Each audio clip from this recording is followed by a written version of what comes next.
Hello दोस्तों, राधे राधे, जय श्री कृष्णा। दोस्तों, यदि आपके घर में लड्डू गोपाल विराजमान हैं तो आप बहुत ही भाग्यशाली हैं। शास्त्रों में कहा गया है कि जिस घर में बाल गोपाल का वास होता है वहाँ स्वयं श्री कृष्ण अपनी कृपा बरसाते हैं। लेकिन कई बार हम प्रेम तो करते हैं, सेवा भी करते हैं, फिर भी अनजाने में कुछ ऐसी गलतियाँ कर बैठते हैं जो सेवा में बाधा बन जाती हैं। आज की वीडियो में हम जानेंगे लड्डू गोपाल की सेवा में होने वाली बड़ी 10 गलतियों के बारे में, जिनसे हर भक्त को बचना चाहिए। हमको ये गलती बिल्कुल भी नहीं करनी चाहिए। लड्डू गोपाल जी को केवल मूर्ति समझना सबसे बड़ी गलती है हमारी। हम उन्हें केवल एक मूर्ति मान लेते हैं। याद रखिए, जब आप विधिवत स्थापना करते हैं तो लड्डू गोपाल सिर्फ मूर्ति नहीं बल्कि आपके घर के सबसे छोटे सदस्य बन जाते हैं।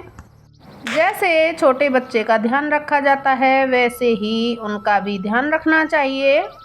उनसे बात करें, उन्हें अपने परिवार का हिस्सा मानें और प्रेम पूर्वक उनकी सेवा करें।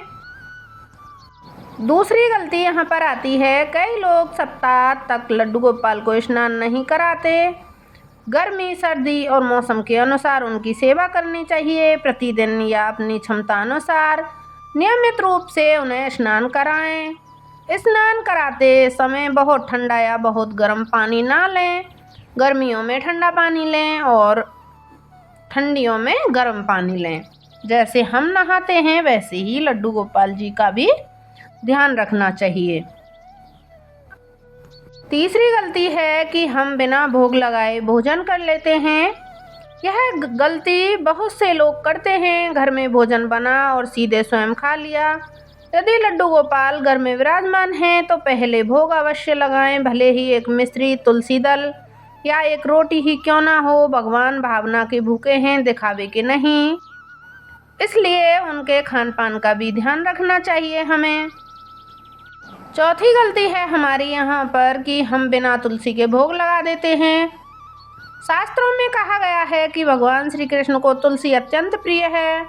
जहाँ संभव हो भोग में तुलसी दल अवश्य रखें।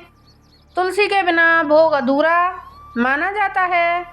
ध्यान रखें, रविवार और संध्या के समय तुलसी ना तोड़ें। अब यहाँ पर आती है पांचवी गलती, गंदे वस्त्र पहनाना। कई बार हम सुंदर वस्त्र तो पहनाते हैं लेकिन उन्हें समय पर बदलते नहीं हैं। लड्डू गोपाल को साफ सुथरे और सुगंधित वस्त्र पहनाएं। मौसम के अनुसार वस्त्र बदलें। गर्मी में हल्के और सर्दी में गर्म वस्त्र पहनाने चाहिए। अब यहाँ पर आती है 6वीं गलती, सेवा में क्रोध करना। यदि पूजा करते समय मन में क्रोध, झगड़ा या नकारात्मक हो तो सेवा का पूरा फल नहीं मिलता है। सेवा हमेशा शांत मन और प्रेम से करें। याद रखिए, भगवान प्रेम से प्रसन्न होते हैं, क्रोध से नहीं।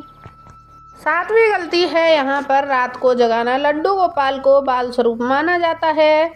जिस प्रकार छोटे बच्चे को समय पर सुलाया जाता है उसी प्रकार उन्हें भी विश्राम देना चाहिए। रात्रि में आवश्यक रूप से बार बार उठाना या छेड़ना उचित नहीं माना जाता है। अब यहाँ पर 8वीं गलती आती है कि सेवा की जिम्मेदारी लेकर छोड़ देना। कई लोग सप्ताह में लड्डू गोपाल को घर ले आते हैं लेकिन बाद में नियमित सेवा नहीं कर पाते। यदि आप सेवा का संकल्प लेते हैं तो उसे निभाने का प्रयास भी करें। यदि किसी कारण सेवा संभव ना हो तो प्रेम पूर्वक भगवान से क्षमा मांगें। अब यहाँ पर 9वीं गलती आती है पूजा स्थान की साफ सफाई ना करना। जहाँ लड्डू गोपाल जी विराजमान हो वहाँ स्थान हमेशा स्वच्छ होना चाहिए। धूल, गंदगी और बिखरा हुआ सामान ना रखें। साफ सुथरा वातावरण सकारात्मक ऊर्जा बढ़ाता है। इसलिए हमें अपने घर के मंदिर को, जहाँ पर हमारे लड्डू गोपाल जी विराजमान हैं, उस स्थान को अच्छे से साफ सुथरा सुगंधित कर लेना चाहिए। अब यहाँ पर 10वीं गलती आती है कि दिखावे के लिए सेवा करना। आजकल सोशल मीडिया पर फोटो और वीडियो वायरल हो जाए हमारे डालने की होड़ लगी हुई है। लेकिन भगवान दिखावे से नहीं, सच्ची भक्ति से प्रसन्न होते हैं। यदि सेवा केवल लोगों को दिखावे के लिए हो तो उसका आध्यात्मिक लाभ कम हो जाता है। तो दोस्तों, हमें यह गलती बिल्कुल भी नहीं करनी चाहिए। लड्डू गोपाल जी की सेवा के कुछ विशेष नियम हैं, कुछ साधनाएं हैं जो हमें बहुत सच्चे मन से करनी चाहिए। सुबह उठकर सबसे पहले दर्शन करने चाहिए। नियमित रूप से भोग लगाना चाहिए। हरि नाम और कृष्ण मंत्र करना चाहिए। समय समय पर वस्त्र बदलने चाहिए। घर में प्रेम पूर्वक और सकारात्मक वातावरण रखना चाहिए। भगवान से अपने मन की बातें करें। उन्हें परिवार का सदस्य माने। अपने परिवार का सदस्य मानना चाहिए उनको, लड्डू गोपाल जी को। अब मैं आपको यहाँ पर एक बहुत सुंदर सी कथा सुनाने जा रही हूँ। एक वृद्धा थी जो बहुत गरीब थी। उनके पास लड्डू गोपाल की एक छोटी सी मूर्ति थी। वह रोज उनके पास लड्डू गोपाल की एक छोटी सी मूर्ति थी। वह रोज केवल गुड़ और पानी का भोग लगाती थी। एक दिन उसने रोते हुए कहा, कन्हैया, मेरे पास आपको देने के लिए कुछ नहीं है।